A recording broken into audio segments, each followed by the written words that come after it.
enfants, bienvenue dans Traces de sa marche, chaque histoire, un témoignage de sa grâce, épisode 3. Je suis très contente de vous revoir, je suis très contente d'être une fois de plus sur ce plateau pour vous parler des traces de la main de Dieu par l'intermédiaire de notre invité. Alors, avant de parler de notre invité, j'aimerais d'abord remercier toutes ces personnes qui nous soutiennent, tous ces pays qui se mobilisent pour suivre régulièrement l'émission Traces de sa main. Je vois d'abord mon pays, le Congo-Kinshasa, je vois le Congo-Brazzaville, je vois la Côte d'Ivoire, vous êtes nombreux à nous suivre. Je vois le Sénégal, Burkina Faso, je vois tous ces pays, le Canada, les USA, l'Afrique du Sud, que le Seigneur vous bénisse énormément. Alors pour aujourd'hui, je suis dans la joie de recevoir notre troisième invitée qui s'appelle Mademoiselle Gloire Ngamana, institutrice de formation, monitrice dans une église de la place, cuisinière. Elle détient un service traiteur dénommé Mokambi Service et vous allez découvrir pourquoi ce nom Mokambi Service. Hello mère. Hello les vivants. Je n'ai pas obligé de me voler, mais je peux me tutoyer. Merci beaucoup. Alors, je suis très contente. Merci beaucoup en tout cas. Alors, Mademoiselle Gloire Ngamana va nous raconter publiquement les traces de la main de Dieu dans sa vie. Mais avant, j'aimerais d'abord te remercier, mère. Merci de répondre présente à cette émission, à ce podcast. J'espère que le Seigneur nous parlera par ton intermédiaire. Merci beaucoup, servante de Dieu Kédia. Je suis très honorée, très bénie d'être un invité de ce soir sur ce plateau. J'ai été bénie par l'émission précédente, par les témoignages précédents. Je bénis le Seigneur. Merci beaucoup. Merci beaucoup, mère. Merci beaucoup. Alors, mère, est-ce que tu peux nous raconter les traces de la main de Dieu dans ta vie? Nous avons hâte de t'écouter, mère. Merci. Honneur au Saint-Esprit. Je suis là pour témoigner publiquement des traces de la main de Dieu dans ma vie. Le Dieu qui m'a guéri des blessures intérieures. J'ai eu des blessures intérieures de les bas âge. Et le Seigneur m'a guéri. Le Seigneur m'a réglé là où j'étais tombée. Je réponds au nom de Chantilly Gloire Ngamana, Maman Mokambi. Vous allez découvrir au travers ces témoignages pourquoi est-ce qu'on m'appelle Maman Mokambi. Je suis institutrice de formation, monitrice d'une école de dimanche. Je sers dans une église de la place. Je suis CEO de chez Mokambi Service. Alors, tout a commencé quand j'avais 12 ans. Je suis en 5e primaire, je pense, je me trompe. C'est en 2005. Mes parents ont divorcé. Je suis née d'une famille chrétienne. Okay. Mes parents mariés légalement devant Dieu, devant la famille, devant l'état civil. Et les disputes, les incompréhensions, ils ont décidé de mettre fin à leur mariage. Okay. Et là, j'ai vraiment été détruite. Okay. J'ai vraiment été détruite. J'ai vraiment été brisée. Je pense que c'était pareil pour mes frères. Okay. Les divorces m'avaient vraiment changé.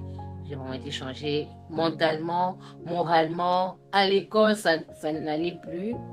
Un gamine que j'étais, petite que j'étais, je partais déjà à l'église, j'étais à l'écoudie. Je chantais à la chorale de l'écoudie. J'étais dans toutes les activités de l'église. Mais là, j'étais vraiment perdue. Okay. J'étais vraiment perdue. Tout avait changé.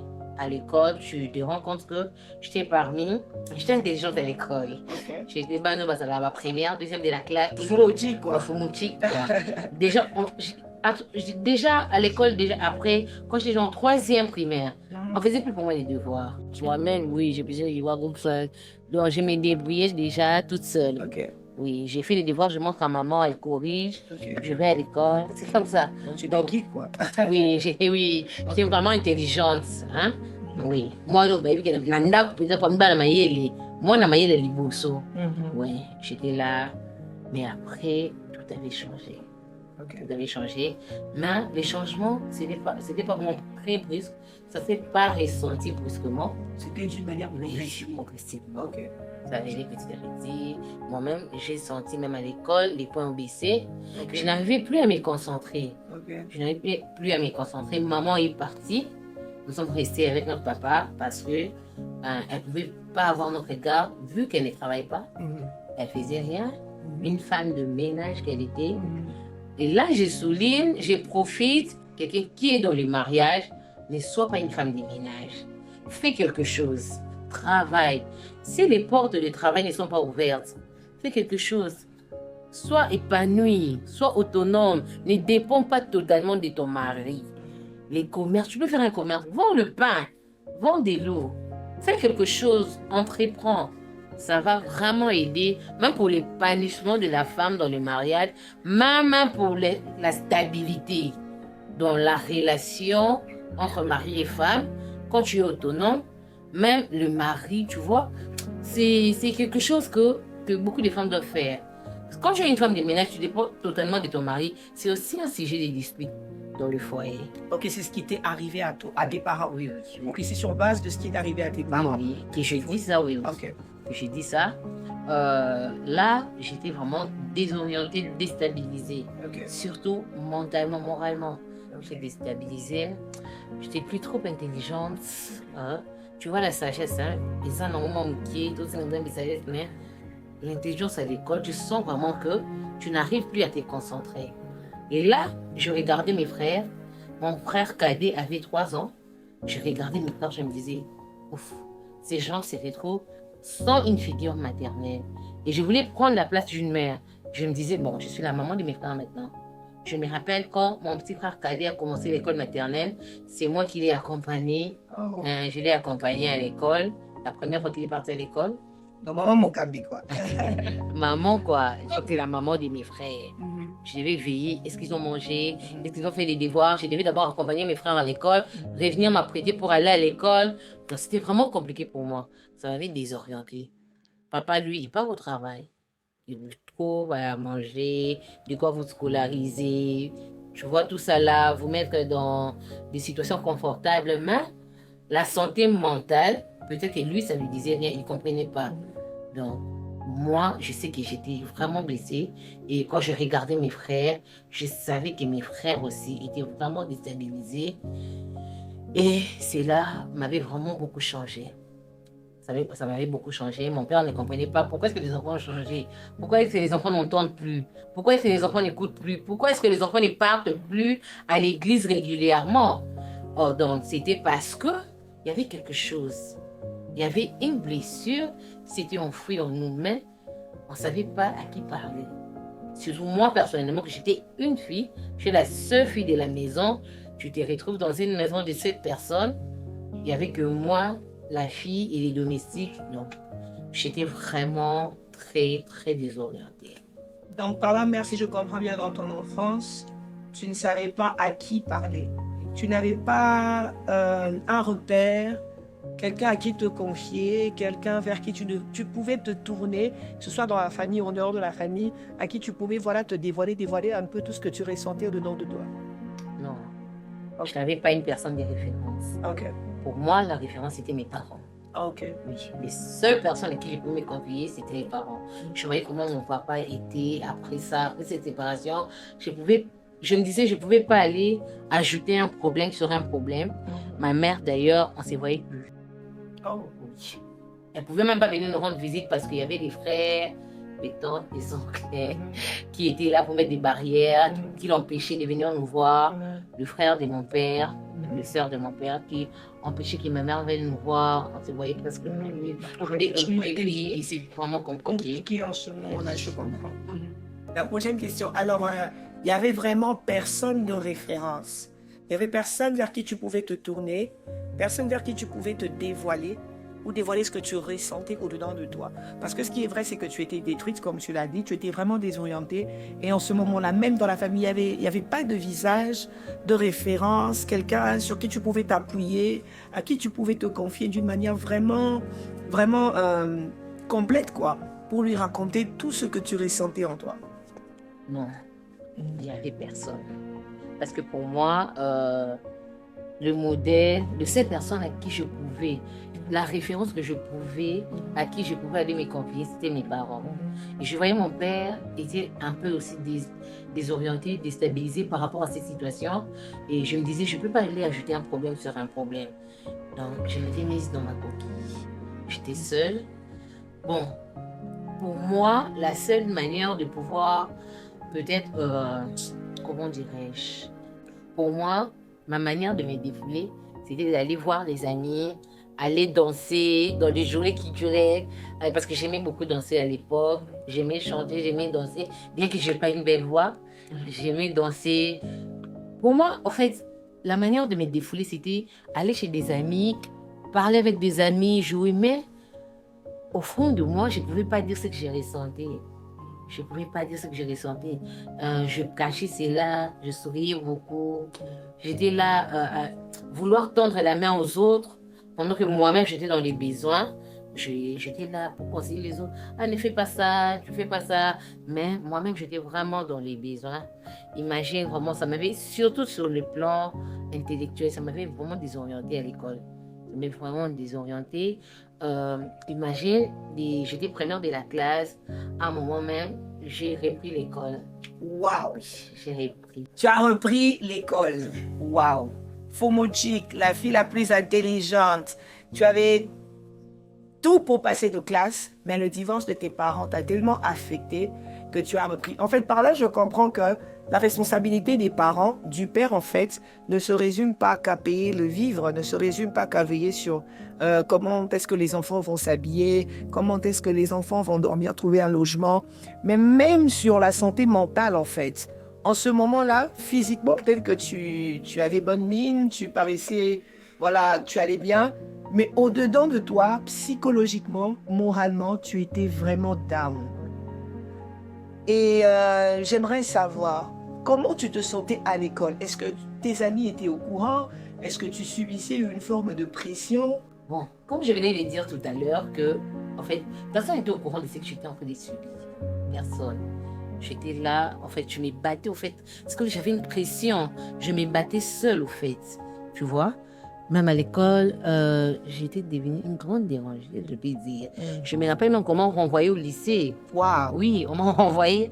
Tu te rends compte, tu sors, tu es première de la classe à un moment, et puis on te renvoie à cause de la conduite. Tu vois, au lycée, c'est quand tu es médiocre et mauvaise, on te renvoie. Oui, on m'a renvoyé, j'ai changé d'école. C'est là que, quand j'ai changé d'école, maintenant je suis allée reprendre.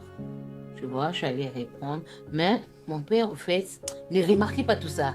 Il se disait, mais bah, nous, il y a besoin de besoin de mais il ne comprenait pas. En fait, je me dis que quand deux personnes se séparent, quand les parents divorcent, ils ne se rendent pas compte que les enfants aussi subissent une pression dans ça. Une sorte de traumatisme. Oui, oui, il y a un traumatisme. En fait, ils se focalisent sur eux. Ils se disent que j'ai échoué. J'ai raté un mariage. De cette relation, j'aurais dans le construire. Mais ils ne se mettent pas à la place des enfants. Oui, c'est ça en fait. Okay. Ils ne savent pas que les enfants subissent un traumatisme. Oui, oui, oui, oui. La plupart, je peux dire, parce qu'après j'ai eu à parler aussi avec d'autres personnes, la plupart ne se rendent pas compte que les enfants subissent au fait un traumatisme après la séparation. Les pères vont se dire, je veux me remarier, je dois chercher une bonne personne, je dois trouver une bonne personne. Bon, c'était pas les cas pour mon père parce que lui, il s'était dit de ne pas se remarier à cause de ses enfants. Okay. Oui, à cause de ses enfants. Après, bon, il s'était dit de rester comme ça, d'élever ses enfants. Tu demandes l'argent, on te donne. Je vais telle école, on t'inscrit là-bas, tu pars étudier. Je vais sortir, on te donne l'argent. Mais la situation morale, et psychologique là, au fait, je me rends compte que mon père, au fait, là, il ne se rendait pas encore compte que ça n'allait pas avec les enfants. Même à l'église, je partais plus souvent à l'église. J'étais maintenant rare. Je pouvais aller à l'église catholique, je pars là où je veux, tu vois, parce qu'on était protestantes à l'époque. Je partais là où les amis partaient. Aujourd'hui, je vais là-bas parce que les amis sont partis là-bas, je vais des places. Mais tout ça là, moi, je me suis rendu compte après que c'est dû au traumatisme. Et puis après, j'ai commencé à grandir, j'étais avec les amis, j'ai compris que ce qui était négatif, J'ai commencé même à prendre de l'alcool, à prendre la bière. En fait, j'ai arrêté avec l'église. Je partais plus souvent à l'église. Je partais à l'église par habitude. Tu vois, tu es né d'une famille chrétienne. Il faut aller à l'église les dimanches, mais pas par conviction personnelle. Donc là, tu allais à l'église, mais je pense que tu n'avais pas encore fait une rencontre personnelle avec Dieu. Et c'est ça aussi, c'est quelque chose que j'aimerais souligner aussi. Hein. Parce que les gens pensent que naître d'une famille chrétienne suffit. Non, il y a des personnes qui naissent des familles chrétiennes, mais qui n'ont pas fait une rencontre personnelle avec Dieu. Naître dans une famille chrétienne est une grâce, mais connaître le Seigneur, faire une rencontre personnelle avec Dieu, ça c'est un autre level. Ça c'est le level le plus important. C'est pas la famille qui va t'emmener au ciel, c'est le salut individuel. Et là, je pense que vraiment tu étais désorienté parce que tu étais chrétienne de famille, chrétienne de nom, mais tu n'avais pas fait une rencontre personnelle avec Dieu. Donc tu allais juste par envie, comme tu as dit toi-même, et c'est malheureusement ce par quoi plusieurs personnes passent aussi. Plusieurs personnes vont à l'église par habitude, mais ils n'ont pas le temps de faire une rencontre personnelle avec Dieu. Et ça, c'est vraiment triste. Et j'aimerais savoir, pendant ce moment-là, est-ce que tu écoutais aussi des enseignements qui te touchaient, qui te poussaient à prendre des résolutions, à faire une introspection? Est-ce que ça t'est arrivé? Bah oui, les enseignements, oui.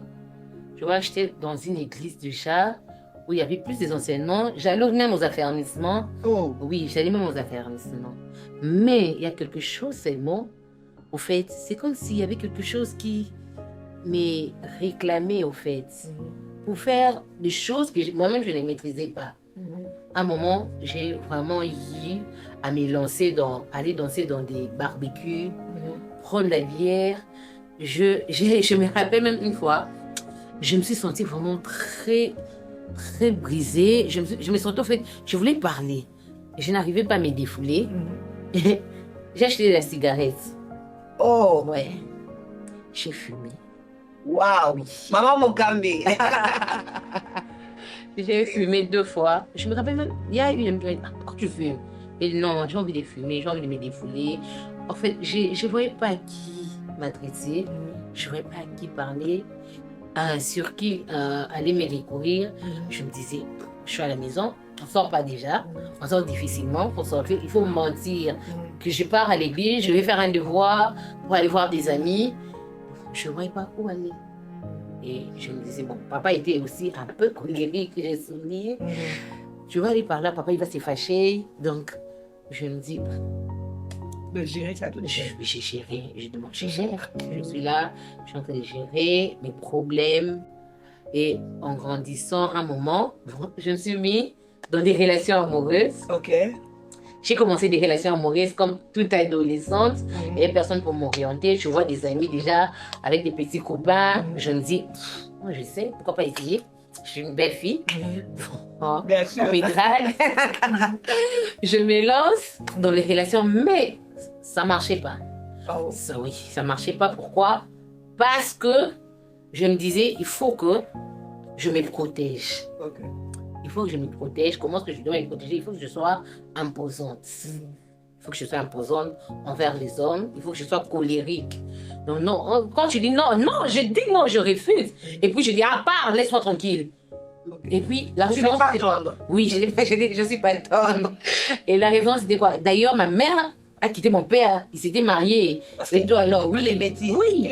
Ah oui. Ouais. Et même ils étaient mariés, ils se sont séparés. Et toi alors?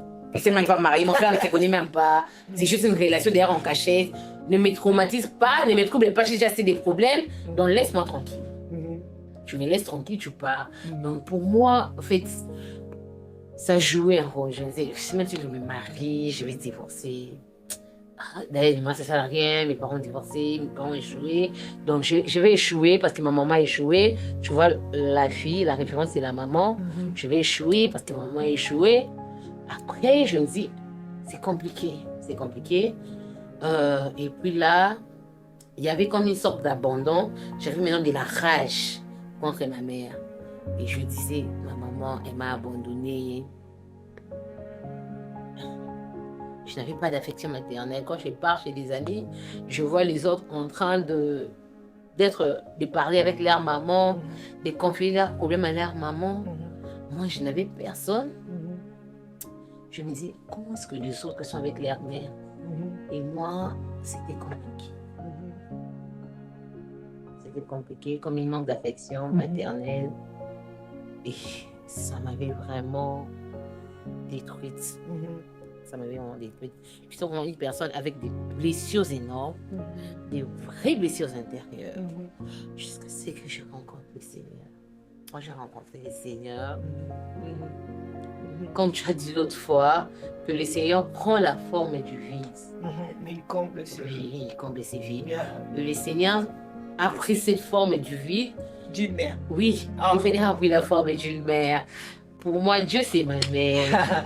L'autre fois, je disais que Dieu a pris la forme du vide et il a comblé le vide de mon cœur parce que j'étais en absence d'un père. Et aujourd'hui, j'entends quelqu'un témoigner pour dire que Dieu a pris la forme du vide qu'elle avait dans son cœur et Dieu est devenu sa mère. Ça, c'est merveilleux. Vraiment, Trace de sa main, c'est une émission qui me bénit moi-même, la présentatrice, et que le Seigneur bénisse toutes les personnes qui vont passer ici pour parler fidèlement de la miséricorde de Dieu, de la grâce de Dieu, de la restauration de Dieu, des traces de sa main. N'oubliez pas, bien-aimés, Dieu prend la forme du vide qu'on a dans notre cœur et il comble ce vide. Si vous avez le vide d'un enfant, Dieu prendra la forme de ce vide, il va le combler. Si vous avez le vide d'un père, il prendra la forme de ce vide, il va combler ce vide. Si vous avez le vide d'une mère, il va combler. Vous avez le vide d'un être cher, vous avez le vide d'un travail, le vide même de je ne sais pas moi quoi. Le Seigneur, il va combler ce vide et il va tellement vous restaurer que il sera pour vous un abri et un appui sûr.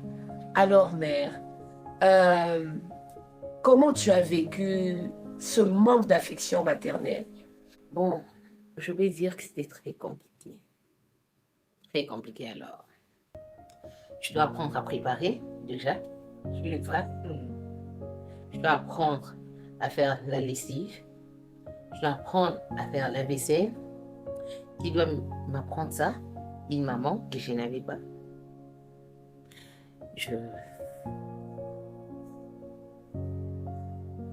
J'étais vraiment anéantie. Je m'ai débrouillée. Je me rappelle même la première fois où j'ai vu mes menstrues. Je peux dire, je suis allée dire à mon père. Parce que j'avais personne. Je vais dire à qui? Je suis allée dire à mon père. Il a commencé à me dire, si un homme t'approche, papa, tu tombes enceinte, tu es devenue une grande fille. Il a commencé à m'acheter les serviettes hygiéniques lui-même. Oui. Il a commencé à apprendre même à préparer. Il a commencé à apprendre des choses qu'une maman doit apprendre à sa fille. Quand tu te réveilles le matin, avant de me servir l'été, tu te laves. Donc tu prépares. La première fois où j'ai préparé les poulets. C'était trop dur. Il m'a dit, tu vois bien, la sauce était très bonne, mais prochainement, il faut vraiment laisser le poulet au feu pendant longtemps, que ça puisse s'adoucir et puis tu vas faire la sauce. Je me rappelle même mes cousines m'appeler cuisse parce que je ne savais pas pourquoi. Il faut que je prépare dans la cuisse. Les dimanches, les bonnes ne viennent pas. Je reste avec mes frères, il faut que je prépare pour eux. J'ai préparé la cuisse. Ceux qui aiment les légumes, autre chose, vont m'aider souvent dans l'océan pour faire l'examen. Mais le Seigneur m'a appris tout ça. Je me dis, entre eux, je me dis, c'est le Seigneur qui m'a appris à préparer. C'est le Seigneur. C'est le Seigneur. Parce que la manière dont je prépare aujourd'hui, je dis que c'est le Seigneur. Tout ce que je fais, c'est le Seigneur. C'est le Seigneur. Mais après, le Seigneur aussi est tellement bon qu'il m'a donné beaucoup de mamans. J'ai beaucoup de mamans aujourd'hui, je peux dire. J'ai beaucoup de mères. Dans ma puissance, ma maman. Et c'est manque d'affection, c'est vide. Le Seigneur a comblé cela. Amen. Il a comblé cela. J'ai rencontré le Seigneur. C'était quand je suis arrivée en 6e des humanités. Je me rappelle, j'ai dormi. J'ai fait la rencontre personnelle avec le Seigneur. Pendant le sommeil. Pendant mon sommeil, j'ai dormi, oui. J'ai fait un rêve. J'étais en train de marcher. Je vis quelqu'un venir me dire, toi tu es une servante de Dieu. Toi tu es une servante. Je vis un homme. Il m'a dit, toi tu es une servante de Dieu. Il m'a arrêté, je suis en train de marcher avec des amis, il m'a arrêté. Toi, tu ne peux pas faire ce que les autres font. Tu ne peux pas marcher comme les autres. Tu ne peux pas te comporter comme les autres. Tu dois servir le Seigneur. Arrête ce que tu fais. Sers Dieu. Je me suis réveillée, je me suis rappelé que mon père m'a dit, une fois, quand ma mère était enceinte, la dame qui lui avait dit qu'il aura une fille, déjà que mes parents, déjà quand ils se sont mariés, ils ont eu un problème de conception aussi. Ma maman a eu un problème pendant 3 ans. Elle n'arrivait pas plutôt à concevoir. Et puis, quand elle est tombée enceinte de moi, mon père allait voir une servante de Dieu déjà décédée, paix à son âme. La servante de Dieu lui a dit, tu auras une fille cette fois-ci, parce que j'ai deux grands frères. Tu auras une fille cette fois-ci, mais ça sera une servante de Dieu. Et les miracles s'est produit. Les jours de ma naissance, je suis née un dimanche, Pascal, et c'était déjà un signe. On devrait t'appeler Pascaline. Normalement, on m'a appelé Gloire. On m'a appelé Gloire et mon père a dit c'était ma gloire. C'était ma gloire. Je suis normalement ma gloire. Et après, quand je me suis réveillée, je pensais à tout ça. J'avais l'habitude parfois de parler avec papa, il me disait tout ça. Comment est-ce que je suis née? Qu'est-ce qui s'est passé? Il nous racontait au fait. Et puis après, je me suis dit, je dois servir Dieu. Mais après, je suis rentrée. Dans la vie que tu veux. Oui, dans la vie que j'avais, la bière, la fornication, tout ça là. Et après, un jour, je connais un accident. Très mortel. J'étais dans un bus. Le bus est sali vraiment tonneau, tu vois, ma gangue, tout va confier. Après, je suis sortie. Quand les gens pleuraient, je me suis regardée. J'ai vu que j'avais aucune blessure. Mon habit était déchiré. C'était un mardi, je me rappelle. C'était en 2014. Je me suis dit, dimanche, je vais témoigner à l'église. Et puis, je dois choisir un département pour servir Dieu. Je dois vraiment servir Dieu. Ça, c'est apparemment... Bateau, pour moi, et ça peut être alerte, avertissement. C'est comme si quelqu'un me parlait.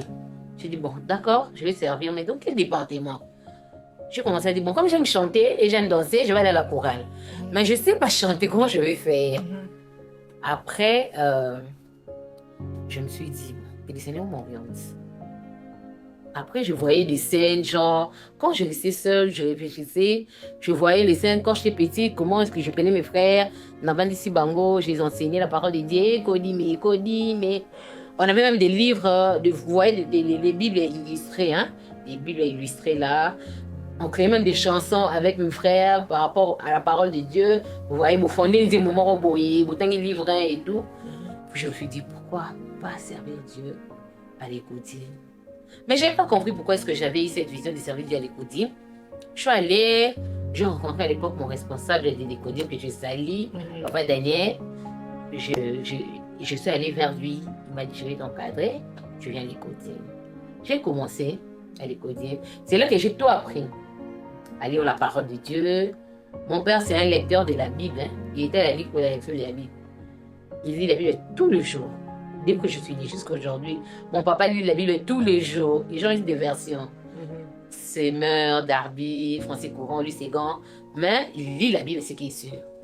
Mais ça ne m'a pas donné l'envie de lire la Bible. C'est quand j'ai commencé à servir Dieu à l'écoutine que j'ai commencé à aimer la Bible. À lire la Bible, à prier. Je peux m'enfermer pendant des heures, 2-3 heures dans ma chambre, prier sans me lasser. J'ai commencé à aimer le Seigneur. C'est là que j'ai commencé à abandonner le péché, petit à petit. J'ai commencé à prendre des décisions. Je commençais à dire, je sers Dieu, ça je ne peux pas faire. La musique mondaine, je ne peux plus danser. Même dans les fêtes des familles, je ne dansais plus. Parce que moi, j'ai dansé. Quand j'ai dansé vraiment, on m'avait dit, ça danseuse, Tony. Mais après, j'ai arrêté, j'ai pris des décisions. Ça, j'arrête. La vie des débauches, j'arrête. La bière, j'arrête. Par les canaux du Saint-Esprit. C'était pas par ma force. Et j'ai commencé maintenant à comprendre que j'avais des blessures, que je devais guérir. J'ai commencé à guérir, à me relever par la prière, j'ai compris que j'avais vraiment des blessures. Je devais guérir. Et comme la Bible dit dans le livre d'Ésaïe 40, le verset 31, mais ceux qui se confient en l'Éternel renouvellent leurs forces, ils prennent l'envol comme les aigles, ils courent et ne se lassent point, ils marchent et ne se fatiguent point. J'ai senti que la force était renouvelée, l'intelligence était renouvelée, comme nous sommes renouvelés par l'intelligence du Saint-Esprit. J'ai commencé à guérir, j'ai commencé à prier et là, j'ai commencé à parler. J'ai commencé à parler aux autres, à dire aux autres que j'étais blessée, que je sentais que je devais guérir, que la colère n'était pas normale, que mon excès de colère n'était pas normal. J'ai commencé à comprendre et je me suis dit que c'était le Saint-Esprit. Le Saint-Esprit a commencé à m'enseigner comme c'est un bon enseignant. Il a commencé à m'enseigner, il a commencé à me relever. Je me suis relevée, au fait. J'ai commencé à servir Dieu. Tout avait changé. Tout avait changé. Maintenant, je ne partais plus à l'église par habitude. Je partais à l'église parce que j'aimais le Seigneur. J'aimais le Seigneur. J'ai parlé à Dieu. Quand j'avais très mal, quand j'avais envie de pleurer, je parlais à Dieu. J'entrais dans ma chambre, je priais, j'ai lisé la parole de Dieu pour être affermi. J'ai parlé à Dieu. Et c'est comme ça que le Seigneur a commencé à me restaurer. Le Seigneur a commencé à me guérir. Petit à petit, j'étais devenue une personne joyeuse. Même quand il y avait un problème, je me disais que le Seigneur va régler. J'ai pris le Seigneur. En fait, moi, je marche avec Dieu comme je vais gérer. Comme dit la Bible dans Genèse. Dans l'Éternel, il pourvoit. Il pourvoit en toutes choses. En toutes choses. Je lui demande tout, je lui dis tout. Je lui dis pas papa, je lui dis maman. Maman, j'ai besoin de ça. J'ai besoin de ça. J'ai besoin que tu m'aides à résoudre ces problèmes. J'ai besoin que tu me guérisses. J'ai besoin que tu me changes, que tu me transformes. Ça, c'est pas digne d'un enfant de Dieu. Ce que j'ai fait, c'est pas digne d'un enfant de Dieu. Quand je fais quelque chose qui ne plaît pas au Seigneur, je sens vraiment de la culpabilité. Et je dis, ça, c'est le Saint-Esprit. Et j'ai commencé même à vouloir changer d'entourage, quitter les amis que je sentais qui me ramenaient dans le monde, quitter des personnes qui ne m'aidaient pas à évoluer dans ma marche chrétienne. Mais le Seigneur, par sa grâce, a mis de bonnes personnes autour de moi. Aujourd'hui, je suis guérie, j'ai changé beaucoup de choses. Je bénis le Seigneur, je bénis Dieu. Waouh! En tout cas, je ne peux que dire honneur au Saint-Esprit. Souvent, on a l'habitude de parler que de papa. Papa, j'ai perdu mon père, l'absence de mon père. Aujourd'hui, entendre aussi quelqu'un qui parle de sa mère, qui parle de Dieu et sa maman, ça fait très chaud au cœur. Hein? Alors, mère, on aimerait savoir, quel conseil tu peux donner à une fille qui traverse, même un garçon, hein, qui traverse le manque, l'absence d'une mère dans sa vie suite à un divorce? Je dirais à tous ces enfants qui sont blessés par la séparation des parents, par des divorces, que le Seigneur est celui qui guérit. Le Seigneur est celui qui guérit les blessures intérieures. Il guérit complètement et parfaitement. Quand tout va mal, fais appel au Seigneur. Va prier. Lis la parole de Dieu. Dans la parole de Dieu, il y a tout. Il y a tout ce qui peut guérir quelqu'un. Lis la parole de Dieu, parle à Dieu. Le Saint-Esprit guérit. Le Saint-Esprit nous soutient. Dans les moments les plus difficiles, dans les moments les plus compliqués, le Saint-Esprit nous guérit. Oui, spirituellement, il faut prier, mais il faut aussi parler. Parler, c'est important. Moi, j'en parle. Et je me disais, quand j'ai parlé, ça me guérissait petit à petit. Moi, j'en parle. Mes frères n'en parlaient pas. Je ne sais pas ce qu'ils vivent. Je ne sais pas ce qu'ils sont en train de subir.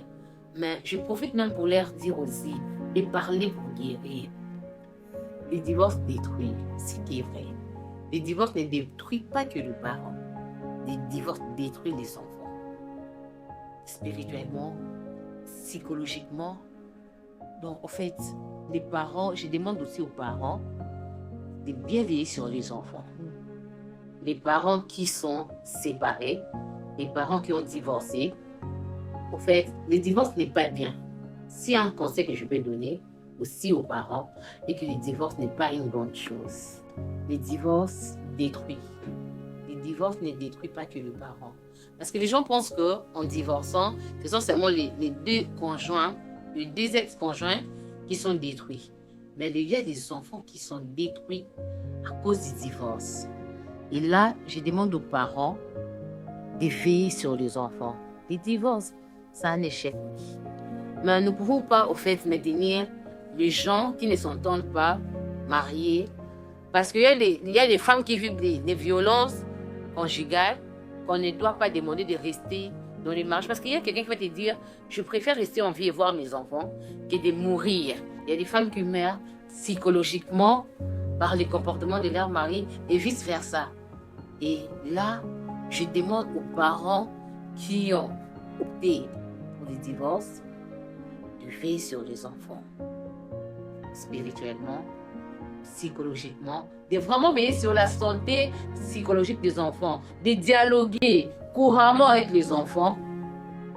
Et je demande aux enfants de ne pas en vouloir aux parents, de demander à Dieu de leur porter secours, de demander à Dieu de les guérir.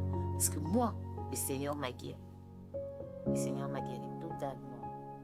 Et j'aimerais que le Seigneur guérisse tous ces enfants qui sont victimes des divorces des parents. Que le Seigneur puisse les guérir. C'est ce que je veux dire. Merci beaucoup, Mère, pour ce témoignage vraiment bénissant, vraiment touchant. Et merci beaucoup de nous partager cette expérience de ta vie et surtout cette guérison miraculeuse que le Seigneur a et qu'il continue à opérer, parce que je sais que la guérison, c'est tout un processus et je sais que nous nous reverrons ici dans les jours à venir pour encore raconter les traces de la main de Dieu, pour encore célébrer le Seigneur et pour encore faire honneur au Saint-Esprit. Merci beaucoup à toutes ces personnes qui nous ont suivis.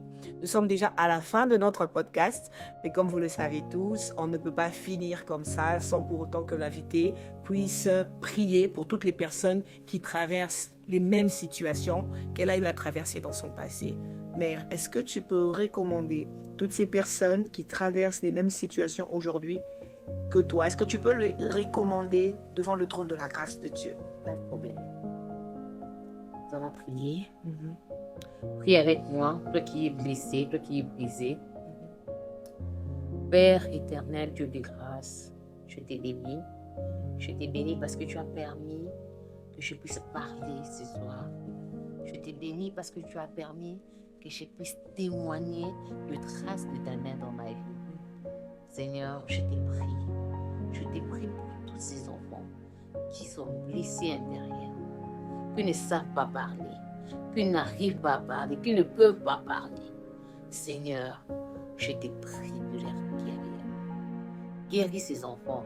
Guéris tout enfant qui a été blessé par la séparation de ses parents, par les violences conjugales de parents, par tout ce qui se passe dans le mariage, et que les enfants ne disent pas, Seigneur, je t'ai pris, viens guérir un cœur. Guéris un cœur brisé, Seigneur Jésus. Réconforte, relève quelqu'un qui est tombé, Seigneur Jésus. Tous ces enfants qui se lancent dans la fornication, dans la débauche, dans la masturbation pour se défouler à cause des blessures intérieures, à cause du divorce. Seigneur, je t'ai pris de les guérir. Je t'ai pris de faire quelque chose. Et tends ta main, Seigneur Jésus. Tends la main à quelqu'un, Seigneur Jésus, ce soir. Tends la main à une personne, Seigneur Jésus, Seigneur Jésus, qui se sent concernée et qui veut venir à toi pour que tu prennes soin de son cas. Seigneur, fais quelque chose, s'il te plaît. Je sais que tu guéris. Je sais que, Seigneur Jésus, tu ne nous laisses pas, Seigneur Jésus-Christ, rester dans la boue. Tu ne nous laisses jamais, Seigneur. Tu nous donnes toujours ta main, Seigneur, pour nous soutenir. Soutiens-nous. Soutiens ces personnes qui sont détruites. Soutiens ces personnes qui sont brisées. Père, je t'ai pris, j'implore ta miséricorde. J'implore ta grâce. J'implore surtout ton amour, maman. J'implore ton amour, Seigneur. Je sais que tu as un cœur de mère, Seigneur Dieu Tout-Puissant. Seigneur, un cœur compatissant, un cœur qui sait restaurer, un cœur qui sait guérir. Père, je t'ai prie, agis. manifeste-toi, que le monde te témoigne, que je ne sois pas la seule à te témoigner, Seigneur, que plusieurs, après ces témoignages, puissent te témoigner par le nom puissant de Jésus-Christ, que j'ai ainsi prié et j'ai dit, merci Seigneur Jésus-Christ. Merci Seigneur Jésus-Christ. Amen. Alors, merci beaucoup de nous avoir suivis. Merci beaucoup. Je tiens à signaler que nous sommes sur toutes les plateformes, TikTok, Instagram, Facebook, avec bien sûr le nom Trace de sa main et YouTube. Que le Seigneur vous bénisse, que le Seigneur vous restaure, que le Seigneur vous fasse du bien. Honneur au Saint-Esprit et je vous dis à très vite pour notre 4e épisode. Bisous. Bisous.